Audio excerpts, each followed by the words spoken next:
নমস্কার, আপনারা দেখছেন টক টু বাংলা। আমি অভিষেক রয়েছে আপনাদের সঙ্গে।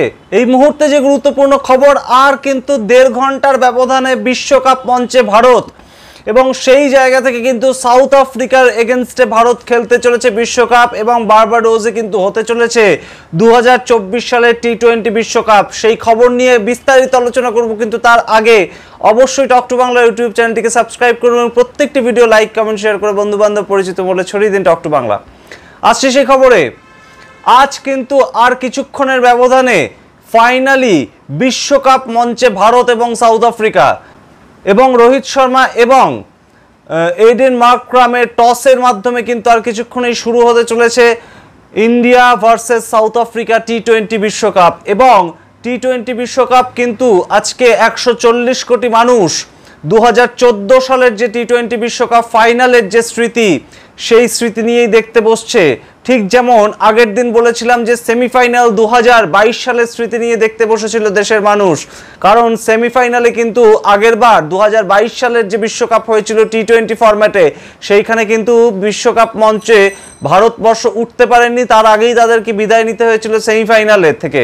সেই জায়গা থেকে কিন্তু 2014 সালের স্মৃতি এই মুহূর্তে আমাদের মনে পড়ছে, কারণ 2014 সালে কিন্তু এই বিশ্বকাপ মঞ্চে টি-20 বিশ্বকাপে ইন্ডিয়া ভার্সেস শ্রীলঙ্কা বিশ্বকাপে হয়েছিল, এবং বাংলাদেশে সেই খেলা হয়েছিল, এবং সেখানে কিন্তু শ্রীলঙ্কার এগেনস্টে হেরে যেতে হয়েছিল ভারতকে। যদিও আজকের যে টিম তা কিন্তু অত্যন্ত ভালো টিম, এবং গত 3-4 সপ্তাহ ধরে ইন্ডিয়া যেভাবে লাগাতার ব্যাটিং করে আসছে, বোলিং করে আসছে, এবং অবশ্যই খুব ইম্পর্টেন্টলি ফিল্ডিং করে আসছে, সেটা কিন্তু অত্যন্ত প্রশংসার যোগ্য। এবং রোহিত শর্মার যে ক্যাপ্টেন্সি, তার যে অভিজ্ঞতার ভিত্তিতে তিনি ক্যাপ্টেন্সি করছেন, সেই জায়গা থেকেও কিন্তু ইন্ডিয়া বেশ খানিকটা এগিয়ে রয়েছে আজকের ম্যাচের দিক থেকে। এবং যে যে জায়গাগুলো খুবই ইম্পর্টেন্ট আজকের ম্যাচের জন্য, যে এইডেন মার্করাম থেকে শুরু করে কুইন্টন ডি কক, এই দুজনকে কিন্তু অত্যন্ত ভালোভাবে আজকে ইন্ডিয়ান বোলারদেরকে লক্ষ্য রাখতে হবে। এই দুজনকে যদি আউট করা যেতে পারে, এবং কম রানের মধ্যে যদি এই দুজনকে আউট করা যেতে পারে, তাহলে কিন্তু অত্যন্ত সম্ভাবনা বিশ্বকাপ হাতছানি দিচ্ছে ইন্ডিয়ার ক্ষেত্রে, এমন বলছে ক্রিকেটের বিশেষজ্ঞ মহল। তার সঙ্গে যে যে ফ্যাক্টরগুলো খুবই ভালোভাবে কাজ করবে, যে ইন্ডিয়ান বোলিং যে অর্ডার, সেই জায়গা থেকে কিন্তু বুমরা, কুলদীপ যাদব কিংবা অক্ষর প্যাটেল, তারা কিন্তু অত্যন্ত ভাইটাল রোল প্লে করতে চলেছে আজকের এই বিশ্বকাপের মঞ্চে, তেমনই কিন্তু মনে করছে বিশেষজ্ঞ মহল ক্রিকেটের। এবং তার সঙ্গে কিন্তু Indian captain Rohit Sharma hitman আমরা বলছি, এবং অত্যন্ত ভালো পারফরমেন্স এই সারা টুর্নামেন্ট জুড়ে তিনি করছেন, এবং আজকে তার যে ব্যাটিং, সেই দিকে কিন্তু তাকিয়ে রয়েছে গোটা দেশ। এবং তার সঙ্গে অবশ্যই বিরাট কোহলি, তার দিকেও কিন্তু তাকিয়ে আছে গোটা দেশ। তিনি কি ওপেন করবেন, তেমনই কিন্তু মনে করছে, তেমনই কিন্তু সম্ভাবনা রয়েছে, এবং ওপেন করাই কিন্তু তার কাছ থেকে এক্সপেক্ট করছে সারা দেশ।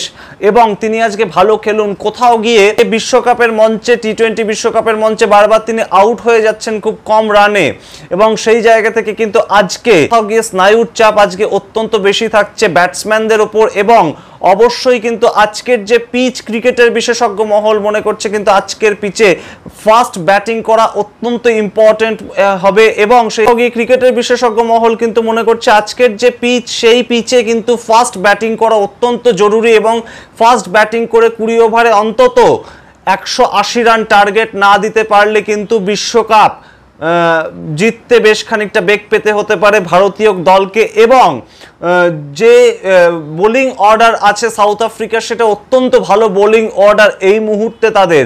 সেই বোলিং অর্ডারকে ফেস করে যদি ভারত 180 রান তুলতে পারে, এবং 180 রানের বেশি তুলতে পারে, সেই জায়গা থেকে কিন্তু বিশ্বকাপ জেতা অনেকটা সহজ হয়ে যাবে, এমনই কিন্তু মনে করছে ভারতের বিশেষজ্ঞ মহল। এবং যদি ভারত প্রথমে ব্যাটিং না পায়, সেক্ষেত্রে দ্বিতীয়তে যদি তাদের ব্যাটিং করতে হয়, সেই ক্ষেত্রে কিন্তু সাউথ আফ্রিকার যে ব্যাটিং অর্ডার, তাদেরকে কিন্তু 150 থেকে 160 রানের মধ্যে আটকে ফেলতে হবে 20 ওভারের মধ্যে। আদারওয়াইজ কিন্তু বিশ্বকাপ জেতা বেশ খানিকটা কঠিন বলেই মনে করছে বিশেষজ্ঞ মহল। আমরা দেখব যে পরবর্তীতে কি হয়। আজকে কিছুক্ষণ পরেই টস, এবং সেই টসে কি হয় আমরা নজর রাখবো সেই দিকে। এবং আপনারা দেখুন টক টু বাংলা। আজকে 140 কোটি মানুষ কিন্তু আবারও আশায় বুক বেঁধেছে। 7 মাসের ব্যবধানে ফাইনাল খেলতে যাচ্ছে ভারতবর্ষ। তা আমরাও আশা করছি কিন্তু আজকে রাতের যে আমরা খবর করব সেখানে আমরা কিন্তু খবর করব বিশ্বকাপ জয়ী ভারতবর্ষ।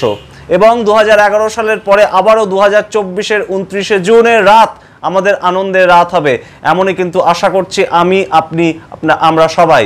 দেখতে থাকুন টক টু বাংলা। ভুলবেন না টক টু বাংলা ইউটিউব চ্যানেলটিকে সাবস্ক্রাইব করতে। ধন্যবাদ।